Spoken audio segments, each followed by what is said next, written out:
started, when we first pitched it in meetings and the forum. We got funding from Shaw, HotDocs Completion Fund, so it's just a huge honor to be here and share that.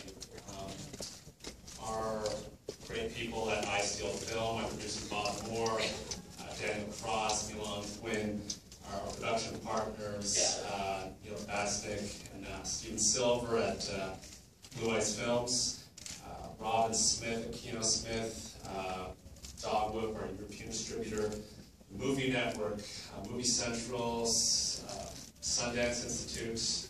I think I hit them all. But just a big thank you to everyone who was involved in this film. Now I'd like to invite the Chameleon himself up to the stage to join us.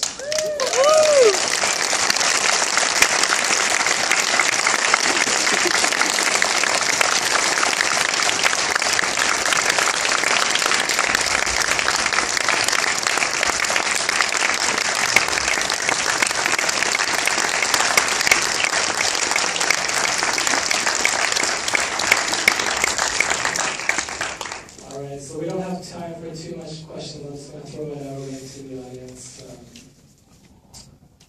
Any questions for right in the front here? Go ahead. Yeah. Do I need a microphone? We don't have one. Okay.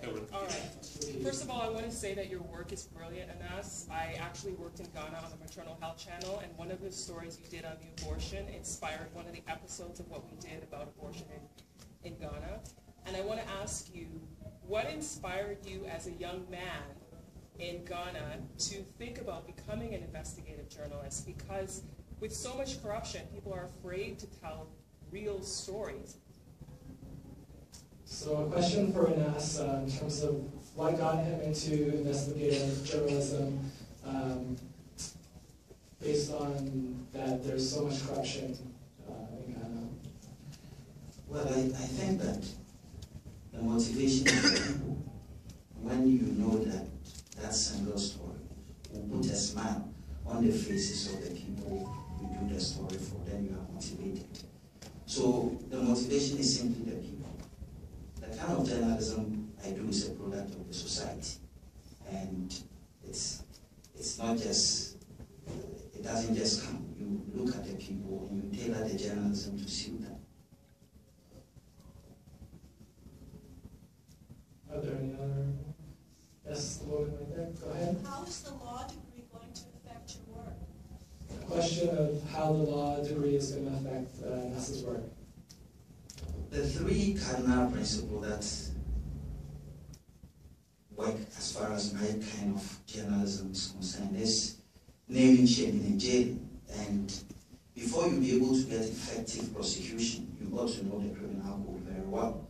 So that when I go undercover, I know exactly what evidence I have to look for, instead of what it was when I didn't know the law and that you just go fishing. This time I know exactly what I take, and it helps in a lot of the prosecution.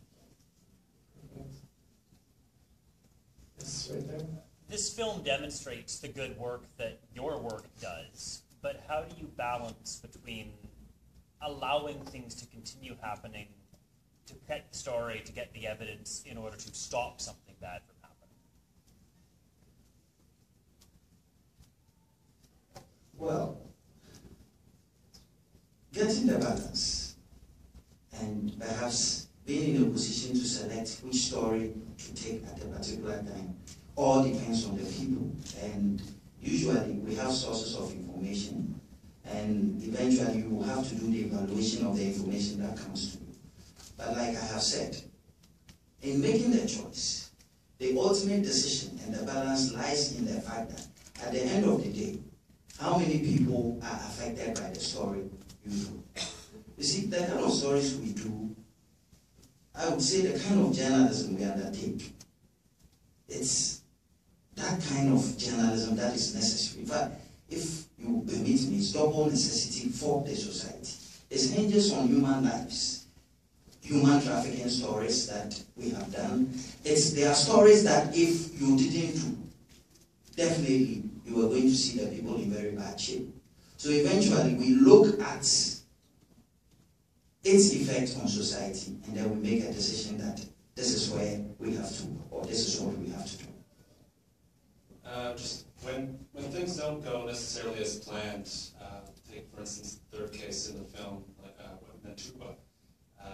How does that weigh on your conscience? How do you feel when things go badly? And as we see an overzealous police force races down a village, what are your thoughts on this? Well, you see, what we do is not staged.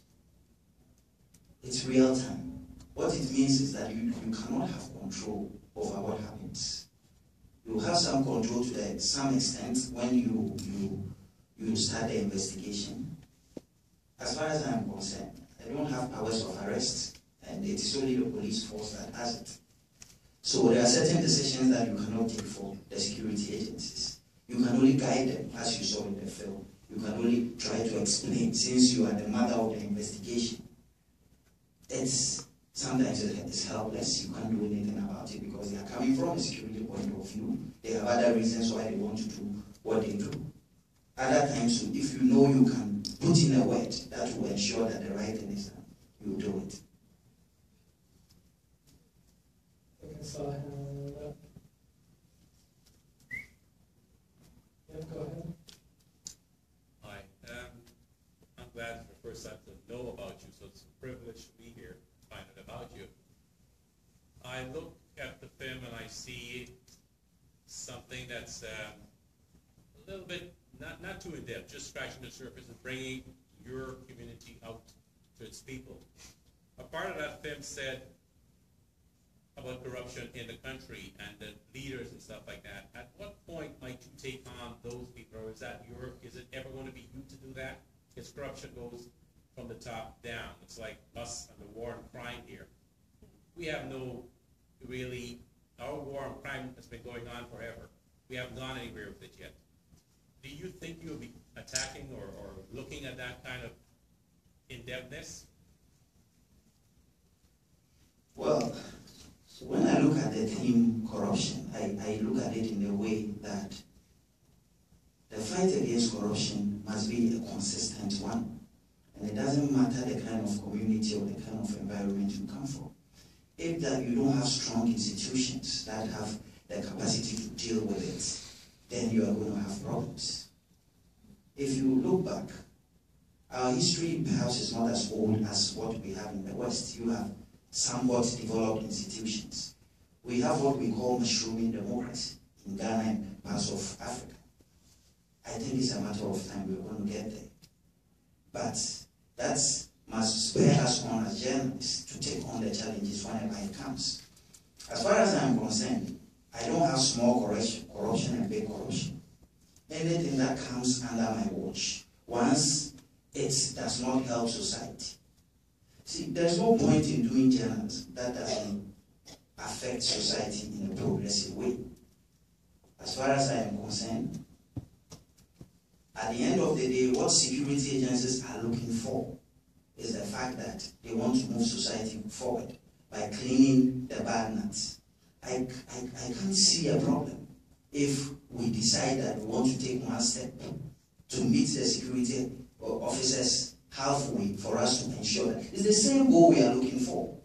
I know that some people have issues of ethics that they raise, but from what you saw, if you do a critical analysis, the balance is there. As journalists, we've always kept our evidence to our chests. There is nothing more irritating than doing a story and seeing the bad guy you just did the story on walking with you on the same street. In fact, it's a bigger danger to us as journalists.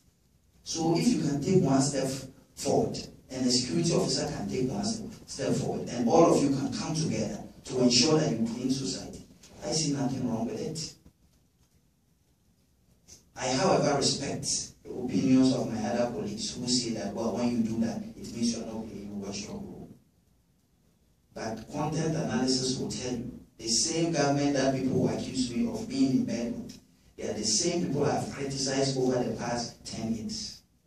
So we have to pick and choose. If you know you can collaborate to put a smile on those children who were otherwise being trafficked, go ahead. That's what my journalism represents.